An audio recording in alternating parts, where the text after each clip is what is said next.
The smell of lilies mixed with smoke as I watched 15 years of my career burn in the funeral home's parking lot. My sister Victoria stood there, her black designer dress pristine despite the act of arson she'd just committed, mascara tears streaming down her face, not for our mother, but for her own jealousy.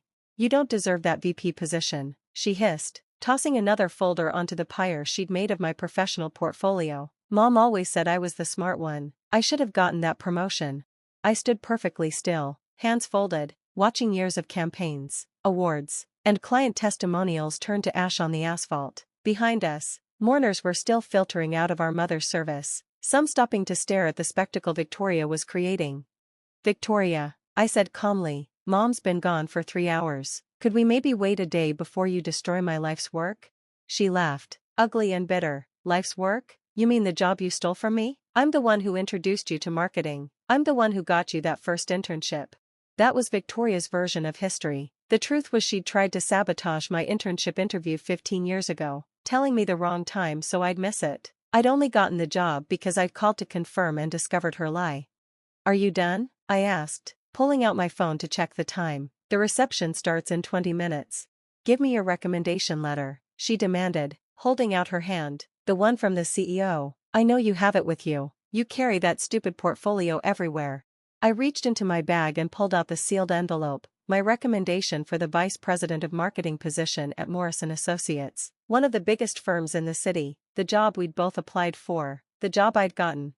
Victoria snatched it from my hand and fed it to the flames with a triumphant smile. "There, now we're even. You can call them Monday and explain that you lost their precious letter. Maybe they'll reconsider their choice." Our cousin Beth approached cautiously. "What's happening here? Is everything okay?" "Just a little family business," Victoria said sweetly, her funeral persona snapping back into place. "Emma was helping me burn some of Mom's old papers. Therapeutic, you know?" Beth looked at the burning portfolios, clearly recognizing professional documents, then at me. I gave her a small smile and shrugged. She backed away, confused but not wanting to get involved in our drama. Monday morning, Victoria continued once Beth was gone. "I'm calling Morrison myself, telling them exactly what kind of person they hired, how you manipulated your way up, stole credit for my ideas, probably slept your way to that promotion." "None of that is true," I said mildly. "Truth doesn't matter," she smirked. "Doubt does, and once I'm done, they'll have plenty of doubts about their new VP. I looked at my sister, 2 years older, infinitely more bitter, and felt something I hadn't expected: pity. She'd spent so much time trying to tear me down that she'd never built herself up. While she schemed and sabotaged, I'd worked. While she spread rumors, I'd earned results. "Okay," I said simply, "do what you need to do." Her face faltered. She'd expected me to fight, to cry, to beg. That's what the old Emma would have done. But the old Emma hadn't spent 6 months preparing for exactly this moment. "That's it?" she sputtered. "You're just going to let me?" "We should get to the reception," I interrupted. "Aunt Linda will be worried if we're late." I walked away, leaving her standing next to the smoldering remains of my portfolio. Behind me, I heard her shriek of frustration, but I didn't turn back. I had a room full of family to comfort, stories about Mom to share, and a plan to execute. The reception was held at Mom's favorite restaurant, the one where she'd celebrated every milestone. I moved through the crowd, accepting condolences, sharing memories, being the daughter everyone expected. Victoria arrived 30 minutes later, her dress now marked with ash, her carefully constructed image cracking. "Beautiful service," our mother's best friend, Dorothy, said to me. "Your eulogy was perfect. You captured her spirit exactly." "Unlike some people who didn't even speak," Victoria muttered, inserting herself into our conversation. Dorothy's eyes cooled. "Well, not everyone can find the words during grief," she said pointedly, then turned back to me. "Your mother was so proud of your promotion, dear. She called me last week, couldn't stop talking about her daughter the VP." Victoria's face darkened. She was confused at the end. "The medications." She was perfectly lucid. Dorothy cut her off, sharp as ever. "She even said," she paused, looking at Victoria with something like pity. "She said she hoped Victoria would finally find her own path instead of following Emma's shadow." My sister walked away without another word. Dorothy patted my arm. "I shouldn't have said that, but your mother worried about her jealousy. She made me promise to look out for you." That evening, after everyone had gone home and the flowers had been distributed, I sat in my apartment and opened my laptop. Everything Victoria had burned existed in digital form, backed up in triplicate, but that wasn't what I was looking for. I opened a folder labeled Family Videos and clicked on a file dated 6 months ago. My mother's face filled the screen, thin from illness but eyes still bright. "Emma, honey, if you're watching this, it means I'm gone and Victoria has done something dramatic. I know my daughters." I smiled through fresh tears, hearing her voice again. "I need to tell you something I should have said years ago," Mom continued. "Victoria isn't jealous of your success, she's terrified of her own failure. Every achievement of yours highlights what she hasn't done, and instead of working harder, she works to tear you down." The video continued for 20 minutes. Mom detailed instances I'd forgotten: Victoria stealing my college application essays, sabotaging my relationships, spreading rumors at every job I'd ever had, things I'd dismissed or never connected.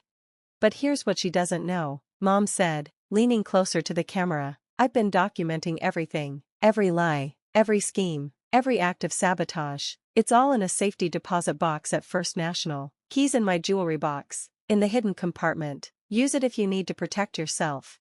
The video ended with Mom saying she loved me, that she was proud of me, that I should live my life free from Victoria's shadow. I sat in the dark for a long time after, processing. Monday morning arrived gray and drizzling. I dressed carefully in my best suit, the one Victoria had tried to accidentally spill wine on at last year's Christmas party. I arrived at Morrison Associates an hour early, just as I'd planned. Emma, the receptionist, Keisha, greeted me warmly. "Congrats again on the promotion, though," she lowered her voice. "HR called an emergency meeting. Your sister's been calling all morning, making some serious accusations." "I know," I said calmly. "Is conference room A set up?" "Yeah, but the meeting's not until." "I need to prepare something. Can you send them in when they arrive?" She nodded, confused but trusting. I'd built relationships here during my final interviews, something Victoria never understood the value of. In the conference room, I set up my laptop and pulled out a small box, the contents of Mom's safety deposit box, retrieved on Saturday. Then I sat and waited. They filed in at exactly 9 a.m. David Morrison, CEO, Patricia Hernandez, head of HR, Janet Wu, legal, and Thomas Garrett, my future direct report. Their faces were serious, concerned. "Emma," David began, "we've received some troubling communications from your sister, accusations of resume fraud, ethical violations, even," he paused uncomfortably, "suggestions of inappropriate relationships to secure advancement." "I know," I said. "Victoria promised she'd do this. She announced it at our mother's funeral on Friday, right after she burned my portfolio in the parking lot." They exchanged glances. Patricia pulled out her phone. She sent videos. "Emma, what appears to be security footage of you." "May I?" I interrupted politely. "I'd like to show you something first. It might save time." David nodded slowly. I connected my laptop to the screen and pulled up a file labeled Victoria Chen, Pattern of Defamation.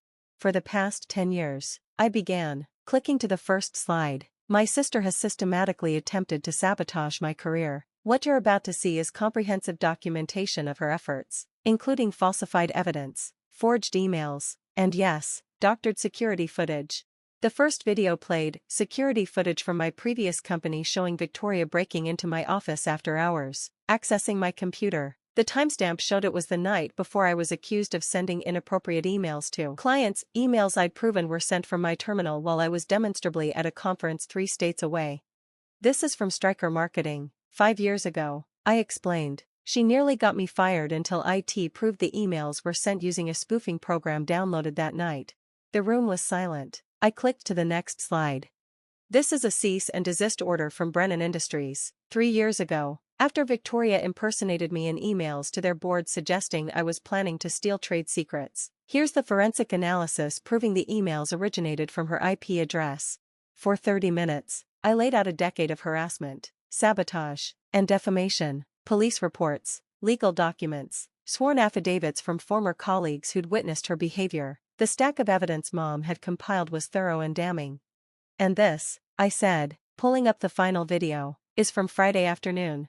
The funeral home's security footage showed Victoria stealing my portfolio from my car, setting it on fire in the parking lot while I stood and watched. The audio was clear, every threat, every admission of her plans to destroy my reputation at Morrison.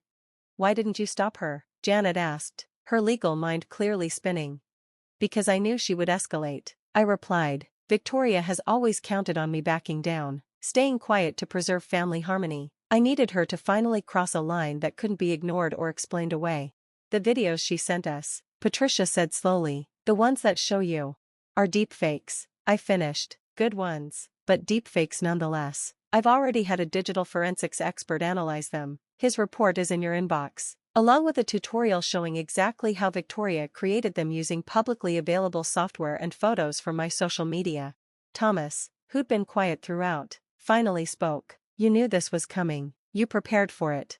My mother warned me, I said simply. She spent her final months documenting Victoria's behavior because she knew it would escalate after she was gone. She was right. David leaned back in his chair, studying me. What do you want to do about this, Emma? I closed my laptop and met his eyes. I want to work. I want to build brilliant campaigns, mentor junior staff, and help this company grow. What I don't want is to spend my energy constantly defending myself against a sister who sees my success as her failure. We could pursue legal action, Janet offered. Defamation, harassment, cybercrimes. I've already filed for a restraining order, I said, pulling out the paperwork, and my attorney sent her a comprehensive cease and desist this morning. If she continues, we'll prosecute, but I'm hoping it doesn't come to that. Patricia's phone buzzed. She looked at it and her eyebrows rose. She's here, in the lobby, demanding to be let up for this meeting. We all turned to look at the conference room's glass walls. Sure enough, we could see the elevator doors opening. Victoria stepped out, dressed in her best power suit, carrying a box of what I assumed was more evidence. Should I call security? Patricia asked. No, I said, standing. Let me handle this. I met her at the reception desk where she was arguing with Keisha. Emma, she spotted me, her face lighting up with malicious glee. Perfect timing. I have so much to share with your new employers. They've seen everything. I cut her off calmly. Your deepfakes, your doctored emails, all of it. They've also seen the security footage of you burning my portfolio while admitting you planned to destroy my career. Her face went white. You filmed me? The funeral home's security cameras filmed you. I just requested the footage. I stepped closer, lowering my voice. It's over, Victoria. You've lost. This isn't fair, she shrieked, causing heads to turn throughout the office. You always get everything, the grades, the jobs, Mom's approval. I earned those things, I said firmly. While you spent your energy trying to tear me down, I spent mine building up. That's the difference between us.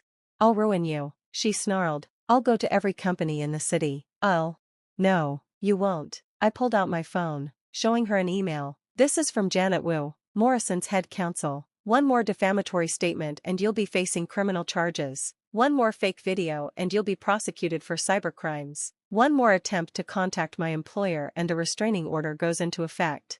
Victoria's hands shook as she read. Behind me, I sensed David and the others watching from the conference room. You planned this, she whispered.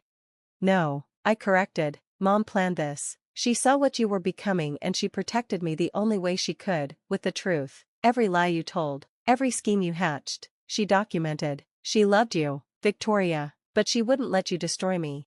She chose you, Victoria said, tears finally falling. Even dead, she chose you.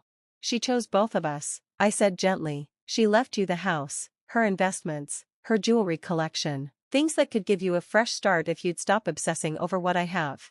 For a moment, I saw something crack in Victoria's armor, the scared, insecure girl who'd always felt second best. Then it was gone, replaced by familiar hatred. This isn't over, she said, but the threat was hollow now.